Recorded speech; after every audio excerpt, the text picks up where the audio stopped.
요즘같이 이렇게 여러 가지로 마음이 심란하고 또 여러 가지로 많은 고민들과 생각, 또 어떻게 본다면 어려움들이 닥치고 있는 장사를 하시는 분들은 장사하는 것이 쉽지가 않고, 또 직장에 다니시는 분들은 당연히 이 코로나19로 인해서 직장 사회적인 경기가 좋지 않으니까 직장에 대한 불안정감, 불안함들, 이런 부분들이 있어서 많은 분들이 이로 인해서 힘들어하고 또 어려워하고 있고, 또 실질적인 물질의 어려움들을 당하는 분들도 있습니다.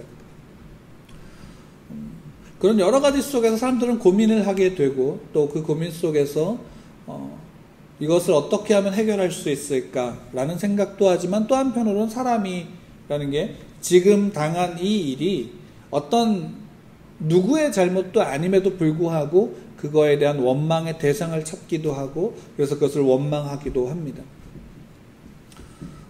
그런 일들이 우리 가운데 굉장히 많지요. 근데 특히나 요즘에 우리 기독교인들에게 있어서는, 또 하나님을 믿는 사람들에게 있어서 또 여러 가지로 힘든 시기인 것은, 우리가 하나님을 예배함에 또 함께 공동체로서 예배하지 못하고, 공동체로서 그 함께 성도의 교제를 나누지 못하는 것이 굉장히 큰 우리를 어렵게 하는 일들 가운데 있습니다.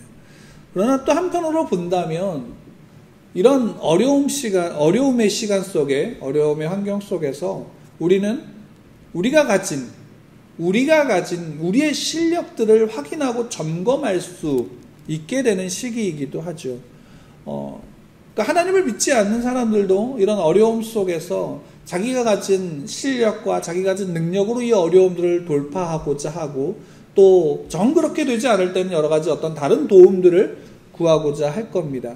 그러나 또 한편으로는 그런 시기에 성도들이라면, 하나님을 믿는 사람들이라면, 신앙을 가진 사람들이라면, 자기가 가진 그 신앙 안에서 그 신앙의 소위 말한다면 현실을 좀 보게 되겠지요. 왜냐하면 그 현실 속에서 내가 가진 신앙이, 내가 가진 믿음이 어떤 이는 참 모래 위에 집을 지은 것처럼 흔들리는 그런 믿음 속에 있는 내 자신을 발견할 수도 있고, 또 어떤 이들은 정말로 난 참 부족했던 것 같은데, 오히려 그 속에서 견고하게 또 반석 위에 지은 집처럼 견고한 반석 위에 그 믿음이 세워져 있는 또 나 자신을 볼 수도 있을 겁니다. 아마 근데 대부분은 모래 위에 지어져 있는 나의 믿음을 보지 않을까, 스스로는 보지 않을까, 그런 생각을 해보게도 됩니다. 결국 뭐냐면, 우리가 우리 스스로 내가 내 믿음을 점검하고 내 믿음에 대해서 다시금 확인하는 시간들이 지금과 같은 시기가 아니라면 우리는 참 쉽지 않을 거라고 생각을 합니다. 왜냐하면 때때로는 우리는 남에게 비춰진, 또 남과 비교하면서 내 믿음의 모습들을 보게 되기도 하고, 그것이 때로는 너무 지나쳐서 너무 자신을 왜곡된 믿음으로 자신을 비하하기도 하고, 또 왜곡된 믿음으로 자신을 너무 과대포장한 그런 모습으로 우리가 서게 되는 거죠. 그렇기 때문에 특히나 요즘과 같이 혼자, 또 가정에서, 또는 여러 가지 각자의 처소에서 예배를 드려야 되는 시간이라면, 우리의 삶의 모습과 또 그 자리 하나님 앞에 나와서 예배드리는 모습을 통해서 내 믿음을 점검해보는 아주 귀한 시간일 수 있을 것입니다. 그리고 이것이 참 저는 개인적으로 우리 한국 교회나 또 각 개인의 신앙인들, 그리스도인들에게서는 중요한 시기가 될 것이고, 이것을 통해서 우리가 가지고 있는 믿음이 한 단계 더 성숙해지던가, 또 그로 인해서 여러 가지 바뀐 시대 속에서도 우리의 믿음이 더욱더 견고하여지지 않을까라고 저는 믿습니다. 하나님 우리를 그렇게 인도하실 것이다라고 저는 믿고요. 또 그 안에서 하나님 우리를 선하게 우리 믿는 자들을 세워가실 것이라고 믿습니다. 그런데 저도 있고 여러분들도 있습니다. 모든 그리스도인들 마찬가지입니다.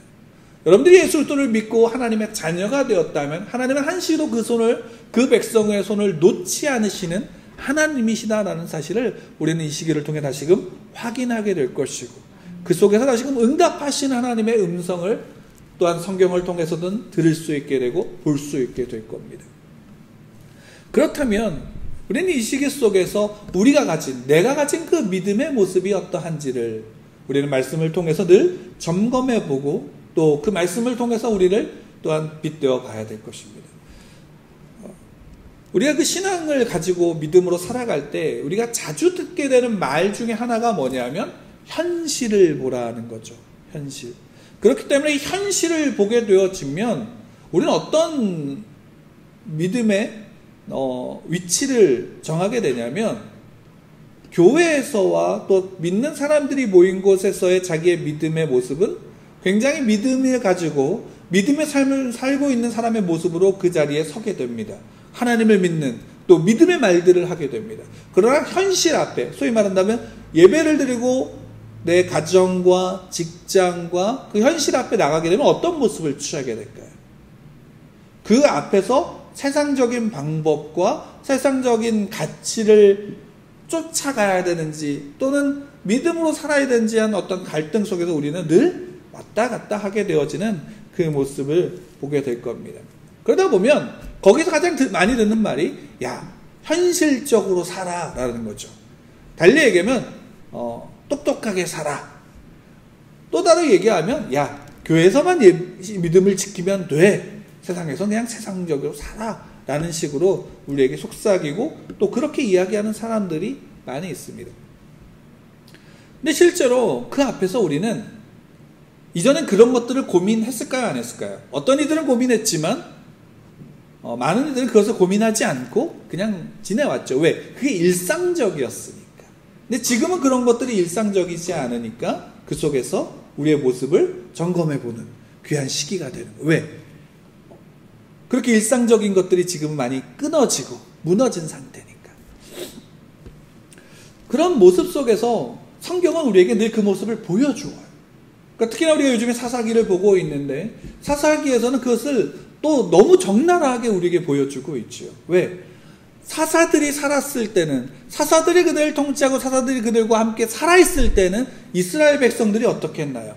그 사사들을 통해서 하나님을 믿고 하나님 앞에 서며 하나님께 물으며 또 하나님의 백성으로 살아갔지만 그 사사가 죽고 난 다음에는 어떤 모습으로 살았냐면 가나안 땅이 가나안 민족들이 가지고 있었던 그들의 문화와 그들의 신앙과 그들의 삶의 가치관들을 쫓아서 그것을 붙잡고 살아갔지요.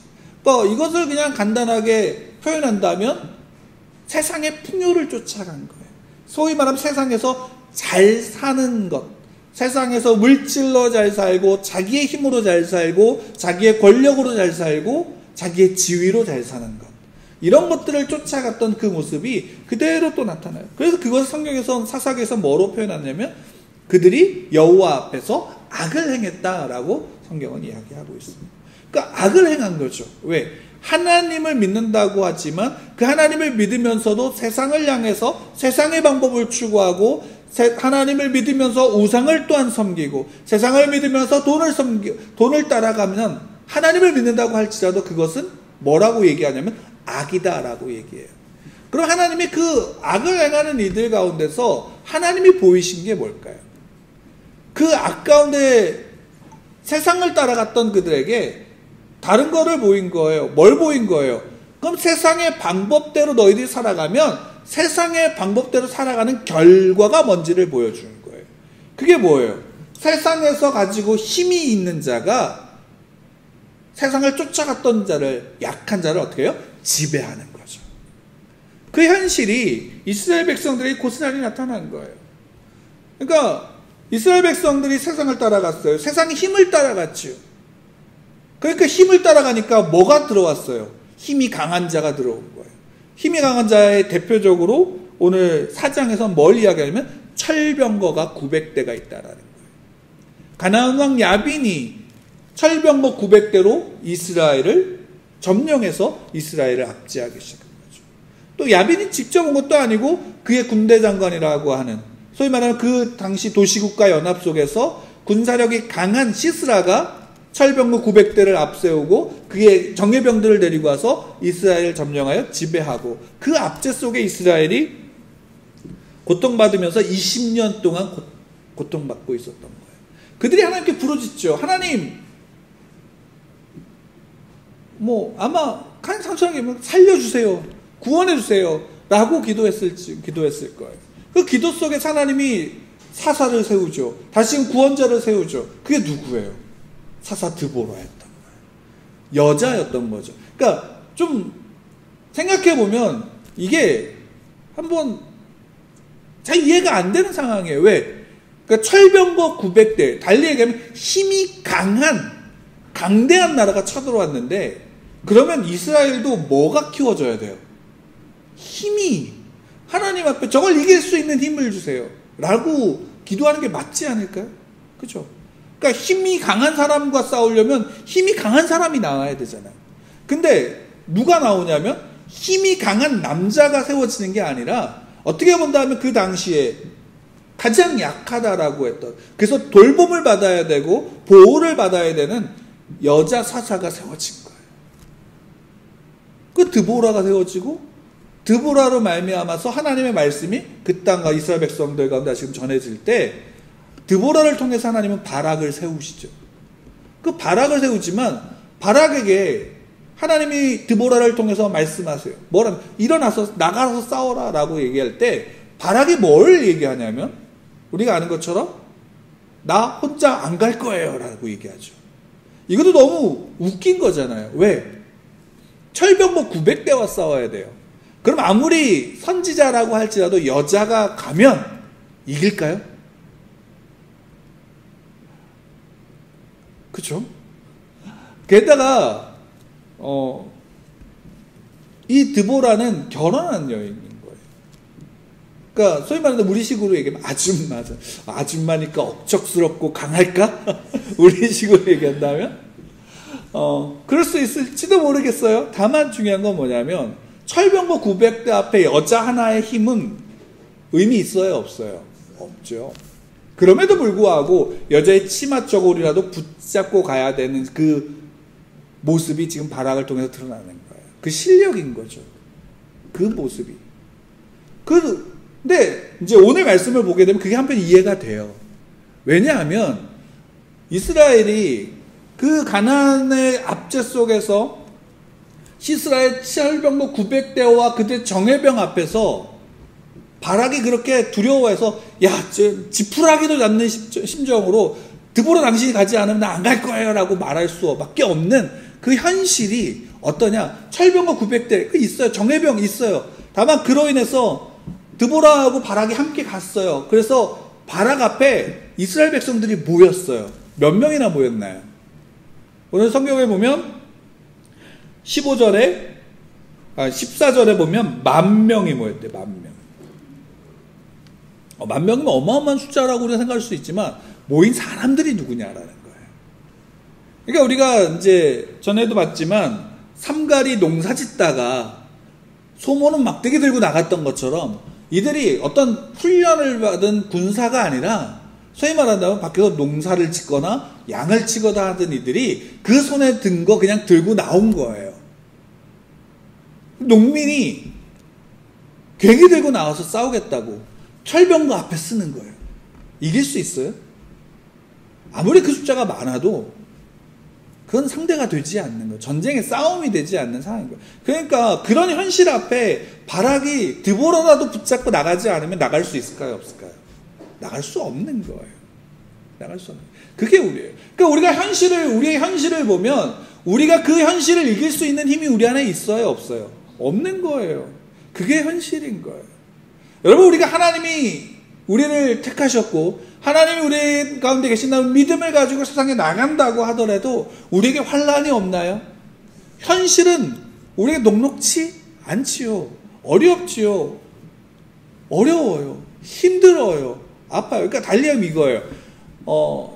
야곱이 형 에서를 피해서 도망해갖고 자기 삼촌 라반의 집에 갈 때 베델에서 하나님을 만나죠. 베델에서 하나님을 만나요. 그 하나님을 만나서, 그러니까 천사가 하늘로 오르락 내리락 하는 그 사다리를 보면서 이곳에 하나님이 계신다는 것을 알고 거기에 제단을 쌓고 하나님 앞에 제사를 드려요. 그때 하나님의 음성이 야곱에게 임하죠. 그리고 야곱에게 약속을 하세요. 자, 그때 하나님이 임했어요. 그죠? 야곱의 문제가 해결이 됐나요? 야곱의 문제는 해결이 안 됐어요. 그는 여전히 형 에서를 피해서 도망해서 광야에 있는 거예요. 그는 여전히 자기 형을 피해 도망해서 저 멀리 떨어진 삼촌의 집에 가야 되는 상황인 거고, 손에는 뭐 자기 것이 있어요, 없어요? 아무것도 없는 거예요. 갔는데 삼촌의 집에 갔어요. 문제가 해결됐나요? 예, 먹고 사는 문제는 해결됐어요. 대신 뭐가 돼야 돼요? 그 집에 일을 해야 돼요. 그 집의 종으로서 20년을 산 거예요. 쉽게 말한다면 삼촌한테 사기도 맞고, 삼촌 딸이 이뻐서 결혼하려고 했더니 동생이 이뻐서 동생이가 첫눈에 반했는데 결혼식 날 딱 자고 일어나니까 누가 있어요? 언니가 있는 거예요. 20년 동안 그 안에 붙잡힌 거예요.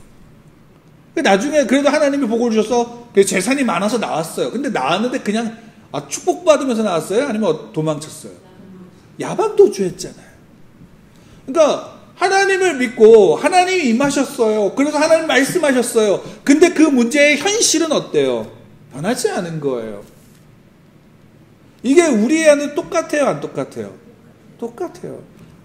우리 안에도 똑같아요. 우리가 하나님을 믿는다 그래서 우리 안에 시련이 없고 환란이 없고 문제가 없다라고 한다면 아마 모든 세상 사람들이 다 하나님을 믿을 거예요. 그죠? 근데 실상은 어떠냐면 그렇지 않다는 거예요. 믿음을 가지고 있어도 우리의 삶에 시련은 있어요. 그러니까 믿음을 갖고 있다 그래서 우리가 전염병이 창궐했을 때 그 전염병이 안 걸리나요? 아니에요. 걸려요. 똑같이 걸려요. 그리고 그것이 우리 안에서 우리의 삶의 문제들을 만들어내잖아요. 똑같은 거예요. 그게 현실이에요. 그러니까 현실을 보면 우리는 바락의 모습이 이해가 되는 거예요. 그러면 현실의 모습 속에 그것이 이해가 된다면, 그러면 그 현실 속에서 우리가 하나님을 믿는 자가 믿음의 다름이 뭘까요? 믿는 사람이 그 속에서 믿음의 다름을, 믿는 자의 다름, 믿는 자가 다른 게 무엇이냐라는 사실을 그 속에서 우리는 드러내야 돼요, 안 드러내야 돼요? 드러내야 되는 거예요.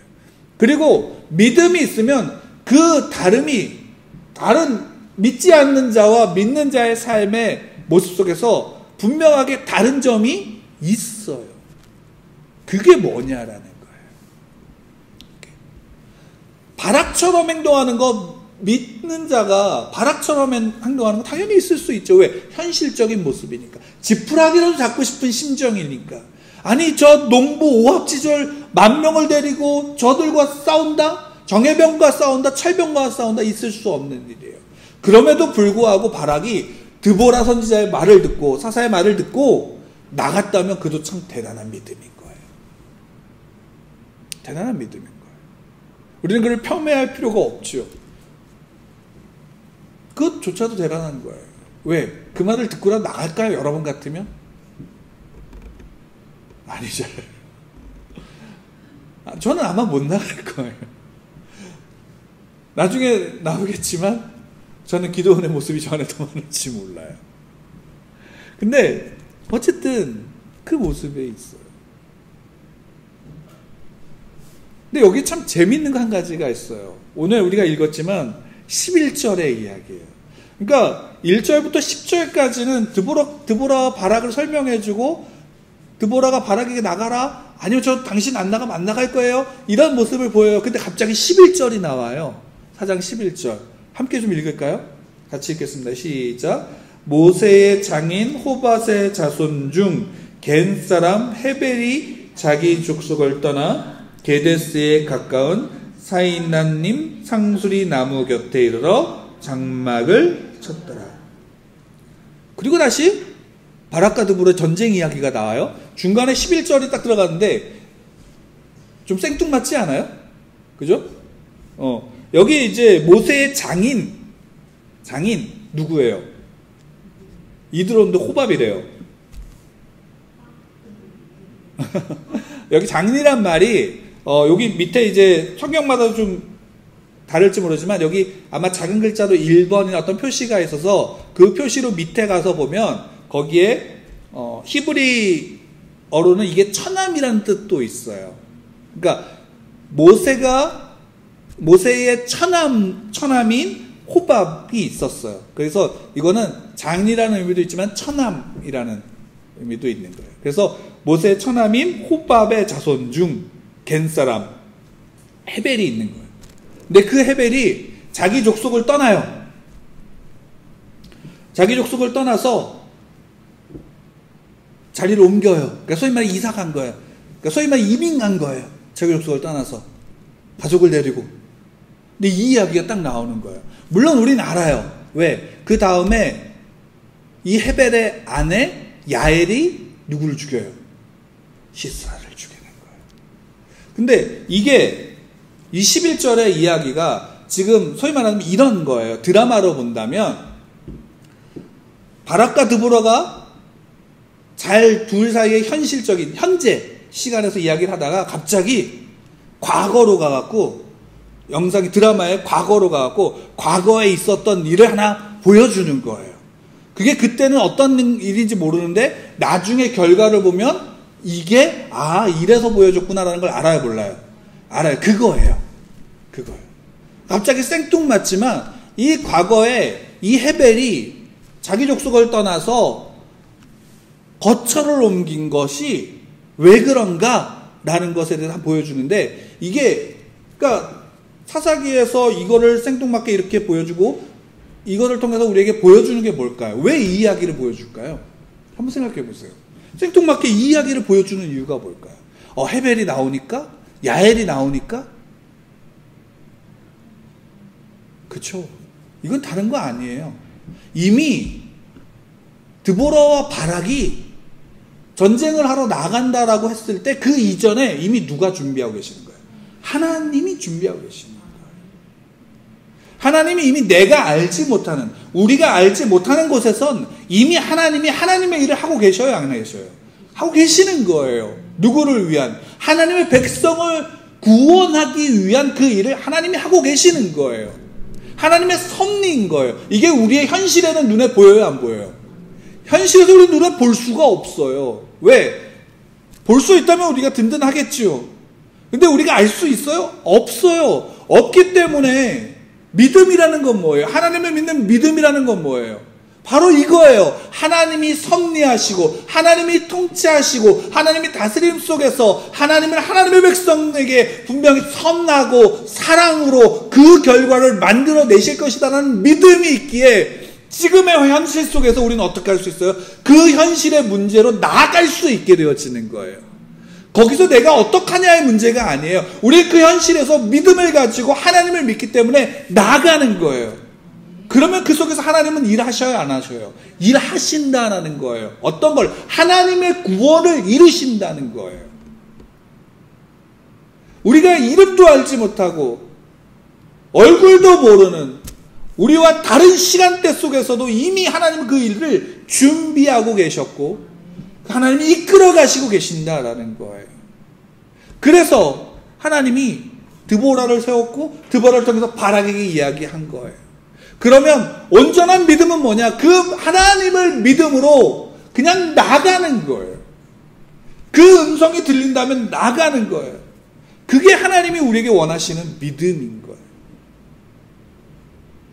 하나님이 드보라를 통해서 바락에게 말씀하셨고 바락이 하나님을 믿는 하나님의 백성이기에 그 말씀을 붙잡고 나아가면 되는 거예요. 근데 그곳에서 바락은 누구에게 이야기하면 드보라에게 당신이 가지 않으면 난 안 갈 거예요. 그 얘기는 뭐냐면 단순하게 하나님을 믿는다를 떠나서 바락은 하나님을 믿는다고 하지만 지금 누구를 붙잡은 거냐면 드보라를, 사람을 붙잡은 거예요. 그래서 드보라가 이야기하죠. 그래 같이 갈게. 대신 영광은 차지하지 못할 거야. 이 이야기를 들었을 때도 바락은 그 영광을 차지하지 못한다는 게 무슨 말인지 알았을까요? 모를까요? 몰랐을 거예요. 그리고 아마도 그 큰 일을 하는 사람이 누굴 거라고 생각했을까요? 드보라라고 생각했을 거예요. 그렇지 않을까요? 자기가 어떤 큰 영광을 차지하지 않아도 어쨌든 드보라가 같이 가면 드보라가 어떤 큰 일을 행할 거야. 그러면 어쨌든 이길 수 있겠지. 왜? 하나님이 그녀와 함께 하시니까. 근데 하나님은 지금 어떠세요? 이스라엘 민족도 아닌 전혀 다른, 전혀 알지 못하는 힘이 없는 여인을 통해서 그 일을 행하시도록 하나님이 그러십니다. 결국 그래서 어떤 일이 벌어져요? 하나님은 바락에게도 보이시는 거예요. 어떤 일을? 자, 이제 실제로 전쟁을 하고 나가요.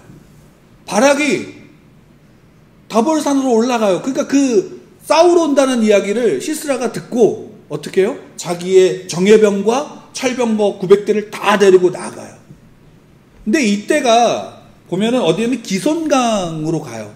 왜 기손강이냐면 여러분 강에서 전차를 쓰기에는 굉장히 힘들 거예요. 물이 있다면. 근데 이스라엘이나 중동 지방에는 되게 좀 특징이 있는데 건기 때는 물이 있을까요? 없을까요? 물이 없어요. 강에도 물이 없어요. 그래서 되게 재밌는 건 건기 때는 이 강이 뭐가 되냐면 길이 돼요. 아주 굉장히 큰 길이 되고, 그러니까 강이 흘렀으니까 그 밑에 땅은 평평하잖아요. 그러니까 전차나 이런 게 다니기가 굉장히 좋은 길이에요. 근데 건기 때는 비가 올까요? 안 올까요? 그 시대, 그 나라. 그러니까 중동지방은 건기 때는 비가 안 와요. 그러니까 비가 오지 않는 시기니까 당연히 그 길을 전차를 끌고 나가면 전쟁에 이길 수 있어요? 없어요? 당연히 이기는 거죠. 그러니까 소위 말하면 우리나라로 얘기하면 거의 뭐 한 16차선 대로인 거예요. 아스팔트. 그러니까 거기에 전차가 지나가면 너무 좋은 거죠. 그 기손강에 모인 거예요.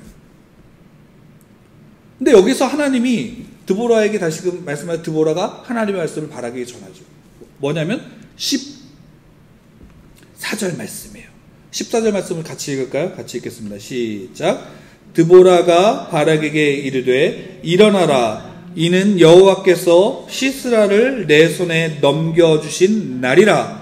여호와께서 너의 앞서 나아가지 아니하시느냐 하는지라. 이에 바락이 10,000명을 거느리고 다볼산에서 내려가니. 계속 읽을게요. 여호와께서 바락 앞에서 시스라와 그의 모든 병거와 그의 온 군대를 칼날로 혼란에 빠지게 하시매 시스라가 병거에서 내려 걸어서 도망한지라. 자, 그러니까 하나님 말씀하셨어요. 일어나! 바락을 보고 일어나라! 라고 얘기했어요. 그러니까 바락이 그 얘기를 듣고 내려갔어요. 근데 갑자기 바락이 오기도 전에 이미 성경에서 보면 15절에 뭐라고 하면 시스라의 군대가 혼란스러워졌다라고 얘기해요. 왜 그랬을까요? 우리는 여기서는 잘 모르죠. 근데 여기 5장에 보면, 여기 앞에 보여드릴게요. 5장 4절에 보면 이렇게 나와요. 여호와여 주께서 세일에서부터 나오시고 에돔들에서부터 진행하실 때에 땅이 진동하고 하늘이 물이 내리고 구름도 물을 내렸나이다. 무슨 말이냐면 이거죠. 폭풍이 오는 거예요. 비가 내리는 거예요. 그리고 중동 지방의 특징 중에 하나, 비가 내리면 그 강은 갑자기 어떻게 해요? 말랐던 그 강이 갑자기 범람하게 되는 거예요. 사람이 주체할 수 없을 정도의 깊이로 범람하면서 흐르게 되는 거예요. 그러지 않더라도 강바닥에 비가 와서 물이 젖으면 어떻게 될까요? 진흙으로 변하는 거예요. 그러면 병거가 움직일 수 있을까요? 없을까요? 그러니까 드보라가 하나님의 말씀을 전할 때 드보라는 뭘 봤을까요? 하나님의 영이 임했으니까 그냥 아무 생각 없이 이 말을 했을까요? 한번 생각해 본다면 이게 5장이 드보라의 노래인데 드보라가 그 다볼산에서 바락과 함께 있으면서 저 멀리 비춰지는 먹구름을 보았을지 모른다라는 거예요. 그리고 그 먹구름 속에서 하나님이 앞서 나가서 일하신다라는 사실을 바락에게 전한 거예요. 바락은 그 말씀을 붙잡고 내려간 거예요. 그러면 그 말씀을 붙잡고 내려갔을 때 바락에 나가서 그들과 대치해서 싸우는 게 아니라 이미 그들 가운데 하나님이 임하셔서 이미 비가 내려서 그들이 혼란 속에서 자중질환이 벌어진 거고, 그것 속에서 시스라는 어떻게 돼요? 먼저 도망친 거예요. 바락이 한 일은 뭐예요? 그 혼란스러운 그들 앞에서 그들을 다 쳐 죽인 거예요. 그러니까 전쟁에 누가 승리하는 거예요? 바락이 그 승리를 쟁취할 수 있도록 하는 거예요. 누가 일하셨기 때문에? 하나님이 일하신 거예요. 하나님.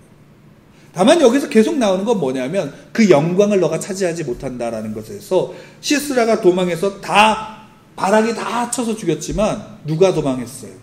시스라는 도망했기 때문에 영광을 그러니까 전쟁에 승리했지만 전쟁에 그 적장의 목을 따는 적장을 죽이는 적장을 잡는 영광이 바락에게 임하지 않는다는 사실을 여기서 보여주는 거예요. 그 다음에 바로 우리가 앞서 봤던 11절에 봤던 하나님의 섭리하심의 계획이 흘러오는 거예요. 어떤 일인지 모르지만 시스라가 그 헤벨의 집에 갔고 그 집에 가서 대접을 받는데 어떻게 돼요? 잠이 들어버려요.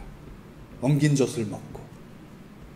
근데 이것도 되게 재밌는 게 뭐냐면 여러분들 아마 요즘에 힘들 때 문제가 있고 어떤 일들을 치를 때 잠이 오세요? 특히나 이 전쟁 중이라면 잠이 올까요? 전쟁의 지휘관이 지금 패하고 도망쳤어요. 잠이 올까요? 네, 잠이 들었대요. 그러니까 하나님이 이 모든 것들을 하시는 거예요. 그래 한번 생각해보세요. 여인이, 이게 되게 굉장히 잔인한 이야기인데 그 다음은 여인이 대접해서 재웠어요. 근데 갑자기 천막 치는 말뚝이 이렇게 조만한 거 아니에요. 나무로 되어진 그 뭉툭한 말뚝을 데워다가 그리고 일꾼이 쓰는 망치를 관자놀이에다 박았대요. 그러니까 굉장히 잔인한 얘기죠. 아마 헤벨의 아내 야엘이 굉장히 우람한 체격을 가진 여인이었기 때문에 힘이 좋은 여인이었기 때문에 가능했을까라는 게 아니라 하나님이 그 속에서 그 일들을 하는 거예요. 그러니까 야엘이 시스라와 어떤 관계인지 헤벨이 어떤 관계인지는 중요해요, 안 중요해요? 성경은 중요하지 않아요. 뭐가 중요한 거예요? 하나님이 이미 이 전쟁 이전에 이 모든 하나님의 구원의 역사를 하나님이 준비하셨고 이끌어 오셨다라는 걸 성경에서 우리에게 보여주는 거예요. 그 자리를 준비하셨고 하나님이 그렇게 인도하셨으며 결국 바락이 온전한 하나님 그 전쟁의 영광을 취하지 못하고 오히려 자기가 이야기했을 때 가장 힘이 없는 남자의 도움을 받아야 된다라고 여인을 통해서 가장 큰 영광이 그 여인에게 임한 것을 보여주는 거예요. 그건 우리에게도 마찬가지로 보여주죠. 믿음이라는 게 뭘까요? 우리의 삶에 하나님을 믿는 믿음이라는 것이 무엇일까요? 우리가 믿음을 가지면 우리에게 어떤 문제도 없고 그 모든 문제가 자연스럽게 해결되어지며 그로 인해서 내가 모든 사람들이 야, 저 사람이 가면 문제가 해결돼. 야, 하나님을 믿으면 다 저렇게 돼. 라는 것을 보이는 게 아니라는 것이에요. 우리에게 믿음이라는 것은 하나님을 믿는 믿음은 다른 것이 아니라 눈에 보이지 않는 하나님의 일하심을 믿는 거예요. 눈에 보이지 않게 일하시는 그 하나님이지만 그 하나님 반드시 선하심 속에 하나님의 영광을 나타내신다는 사실을 믿는 거예요. 그리고 그 앞으로 나가요, 안 나가요? 나가는 거예요. 물론 여러분 우리가 드보라처럼 하나님의 음성을 그때그때 매번 듣고 그 말씀을 듣는다면 하나님의 일을 하는 게 쉬울까요, 어려울까요? 한편으로는 쉬울 수 있어요. 왜? 분명하니까 들렸어? 싫지만 그래도 가야지. 들렸으면 이럴 수 있잖아요. 그죠? 근데 지금 들려요, 안 들려요? 안 들리잖아요. 그 얘기는 뭘까요? 물론 때때로는 분명하게 말씀하실 때도 있어요. 또 어떤 분들이 그렇게 이야기하셔서 그렇게 전해줄 때도 있지요. 근데 분명한 건 뭐냐면 하나님이 우리 모든 그리스도인들 가운데 하나님 분명히 우리에게 성경을 통해서 말씀하시는 게 있어요. 그것은 뭐냐면 내가 너와 함께 한다라는 거예요. 이게 참 듣기 싫은 말인 것 같으면서도 위로가 되는 말이에요. 힘이 되는 말이에요. 능력이 되는 말이에요.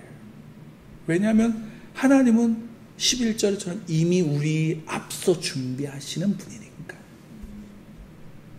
결국 우리의 삶에서 우리가 해야 될 건 뭘까요? 그리스도인으로서 앞으로 나가는 거예요. 그리스도인으로서 앞으로 나가는 거예요. 삶의 모습은 다를 수 있어요. 모양은 다를 수 있어요. 성격과 그 모습이 다 다른 것처럼 각자의 모든 삶의 방법이 다를 수 있는 것처럼 그러나 믿음을 가진 사람은 그 다양함 속에서 내가 나가는 그 길 속에 누구를 붙잡냐? 하나님을 붙잡는 거예요. 그리고 그 말씀의 기준을 무엇으로 삼냐? 하나님을 말씀을 기준으로 삼는 거예요. 그리고 그로 인해서 내 앞에 보이지 않는 현실을 나가는 거예요. 그 앞에 철병과 구발대 앞으로 나가는 거예요. 그리고 그 앞에서 내가 힘이 없다라고 해서 무너지는 게 아니라 나 힘이 없지만 하나님이 그 속에 나와 함께 하심을 믿는 거예요. 여러분, 우리가 부활을 믿나요, 안 믿나요? 그 부활을 믿죠. 부활 신앙이라는 게 뭔가요? 부활 신앙이라는 게 오늘 그 부활의 영광을 오늘 맛보는 거? 예, 맞아요. 우리의 부활은 오늘 우리의 영이 부활하고 다시 살아있음을 느끼며 나가는 거예요. 그러나 우리의 부활은 또한 내일의 소망이에요. 왜? 찬란한 부활이, 그 영광이 우리를 기다리고 있음을 소망하며 나아가는 거예요. 그 찬란한 부활 속에 오늘의 문제는 나를 죽이지 못한다는 거예요. 우리의 영광은 찬란한 부활이 있다는 거예요. 그리고 그 부활을 믿고 나가는 거예요. 여러분들의 자리 속에서 여러분들 어떤 일을 하실 수 있나요? 어떤 일을 하실 수 있나요? 난 그냥 병들어서 집에만 있는 거. 왜 집에만 계세요? 집에만 계시는데 그 집에 있는 그곳에서 누구를 붙잡으시냐라는 거예요. 직장에 다녀요? 예, 직장 다니세요. 근데 그 직장 다니는 그 직장에서 누구를 붙잡냐고요. 그리고 집에서 남편과 아내와 자녀들과 그 옆 이웃에 사는 사람들에게 여러분들은 하나님의 사람으로서 어떤 모습을 그들에게 비춰지고 있냐라는 거예요. 저 사람 착한 사람이야 라는 거 아니에요. 여러분, 그리스도인으로서 내가 하나님을 믿기에 때로는 내가 손해볼 수 있는, 때로는 강직하게 중심을 지킬 수 있는, 때로는 연약함 속에 무너지지만 다시금 딛고 일어설 수 있는,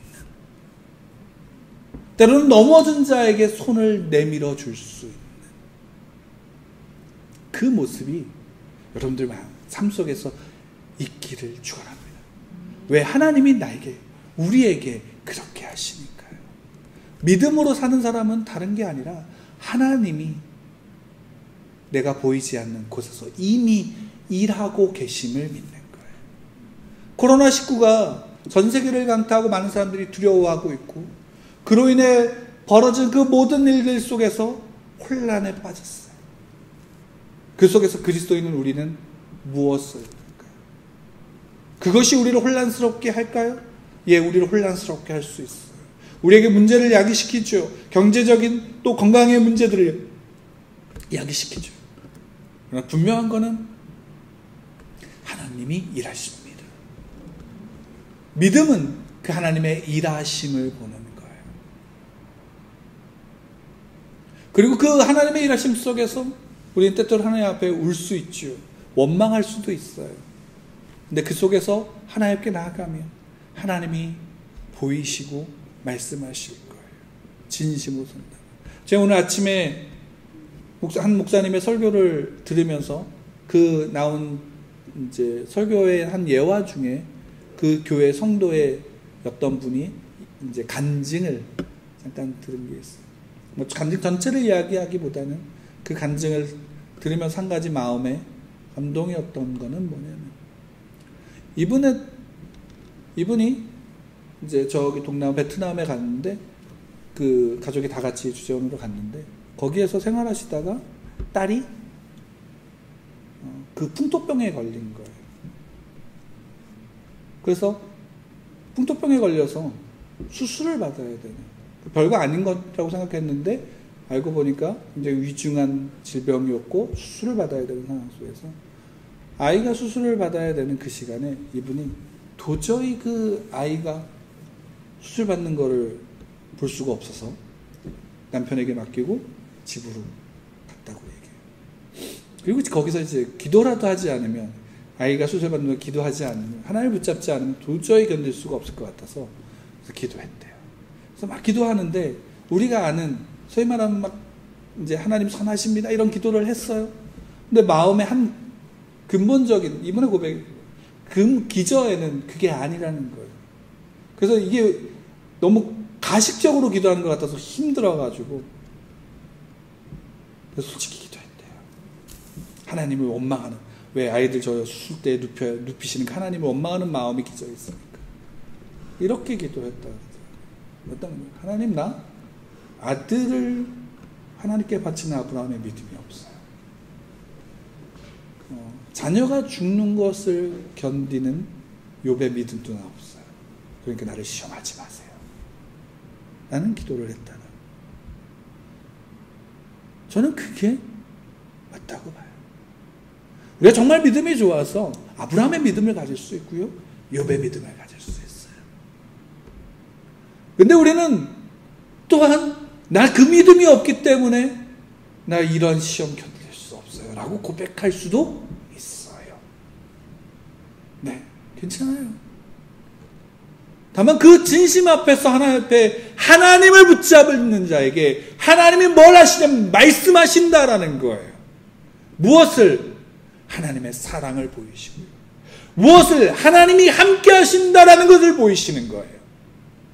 예, 그러면 그 순간 우리는 무엇을 붙잡으면 하나님이 나와 함께 하신다라는 사실을 붙잡고 그 현실을 앞으로 나아갈 수 있게 되는 거예요.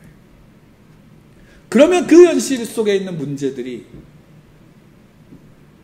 우리가 견딜 수 있게 하시는 거예요. 그게 믿음이에요. 믿음이 있어서 울지 않고 믿음이 있어 원망하지 않는 게 아니에요. 믿음이 있기 때문에 원망하더라도 하나님을 붙잡고 원망하는 거예요. 그러면 그 안에서 우리는 그 현실을 나아갈 수 있게 되는 거예요. 여러분, 놀라운 게 뭔지 아세요? 결국 바락이 시스라를 죽이는 영광을 얻지 못해요. 그 영광은 한낱 힘없는 여인의 손에 갔어요. 근데 사장 말미에 뭐라고 얘기가 나오냐면, 결국 바락이 그렇게 일어나서 누구와 싸우냐면 가나안 왕 야빈과 싸우고 야빈과의 전쟁에서 승리해요. 근데 그것은 굉장히 짧게 나와요. 어떻게 보면 그게 더 큰 일이었죠. 더 오랜 기간이 걸릴 수 있었을 거예요. 근데 그 이야기는 굉장히 짧게 성경은 이야기해요. 왜요? 이거를 통해서, 이 경험을 통해서 바락은 누구를 더 붙잡을 수 있을까요? 하나님을 붙잡은 거예요. 그래서 나중에 신약의 히브리서 11장에 보면 바락은 믿음의 사람으로 표현되어져요. 놀랍지 않나요? 그의 연약함 속에, 그의 믿음 없어 보이는 그 모습 속에서, 그 모습 하나 그런 보이는 바락조차도 하나님은 어떻게 해요? 외면하지 않으시는 거예요. 그리고 결국 성경에서의 평가는 뭐예요? 믿음의 사람이라는 거예요. 왜? 하나님이 그를 붙잡으셨으면, 하나님이 여러분을 붙잡으셨으면 하나님은 여러분을 절대 놓지 않는다라는 거예요. 지금의 믿음 없는 모습이, 그래서 흔들리는 모습이, 어쩌면 모래 위에 세운 그 집처럼 흔들리는 모습이 여러분의 모습일 수 있어요. 그러나 하나님이 여러분들을 붙잡으셨다면 결코 그 흔들림 속에서 여러분들을 놓지 않으세요. 그것을 믿으시라는 거예요. 그것을 믿는 믿음이 우리 안에 있을 때 우리는 현실 앞에, 이 세상 앞에서 믿음으로 나아갈 수 있게 되어지는 거예요. 불안하고 떨리고 때로는 두렵지만 그것으로 나아가는 거예요. 내가 할 수 있는 그 일에 최선을 다하고, 내가 할 수 있는 그 일에 하나님을 붙잡고 엎드리며, 내가 할 수 있는 그 일 가운데 나아갈 때 하나님은 이미 이전에 일하셨고 앞으로 어떤 일 속에서 우리를 통해서 일하고 계시는 거예요. 나도 알지 못하지만 우리는 그 자리에 있다는 사실을 믿으시기 바랍니다. 그래서 하나님이 우리와 함께 하시는 거예요. 그게 믿음으로 사는 사람이에요. 믿음으로 사는 사람이에요. 그리스도인이에요. 성도예요. 여러분, 그 하나님을 믿는 믿음으로 우리 함께 나아가기를 부탁드립니다. 하나님이 함께 하십니다. 울 때 하나님 앞에서 오십시오. 어떤 기도가 안 나올 때도 있어요. 예, 하나님 앞에 서십시오. 원망이 나올 때, 예, 하나님 앞에 서십시오. 그 하나님께 붙잡고 하나님의 선하심, 하나님의 하나님 되심을 믿는 믿음 나아가시기 바랍니다. 그러면 그 속에서 하나님은 분명히 여러분들 안에서 일하시고 여러분들 안에서 온전하게 하십니다. 마태복음 10장 29절에 보면 참새 한 마리가 한 앗사리온에 팔리지 않니? 근데 하나님이 허락하지 않으면 떨어지지 않아. 들에 핀 백합화를 볼지라도 그 백합화가 입은 그 옷이, 하나님이 입히신 그 모습이 솔로몬의 그 어떤 옷보다도 아름다운 우리의 머리털까지 세신 바 되신 하나님, 그 택한 자녀를 놓지 않으시는 하나님, 우리의 모든 것을 아시는 하나님, 그렇기에 우리 하나님께 붙들린 자로 나가야 됩니다. 하나님을 믿는, 하나님이 함께 하심을 믿고 하나님 나를 붙드셨음을 믿고 나가십시오. 하나님이 그 속에서 우리를 이끌어 가시고 세우시며 일어나라고 하십니다. 믿음의 발걸음을 두시고 믿음의 발걸음 속에서 일어나시기 바랍니다. 하나님이 여러분들 손을 붙잡고 나아가신다는 사실을 믿으시고 그 앞에서 우리 함께 이 시기를, 또 우리 함께 내일을 소망하며 찬란한 부활을 소망하며 나아가는 여러분들 되기를 간절히 축원합니다. 우리 함께 같이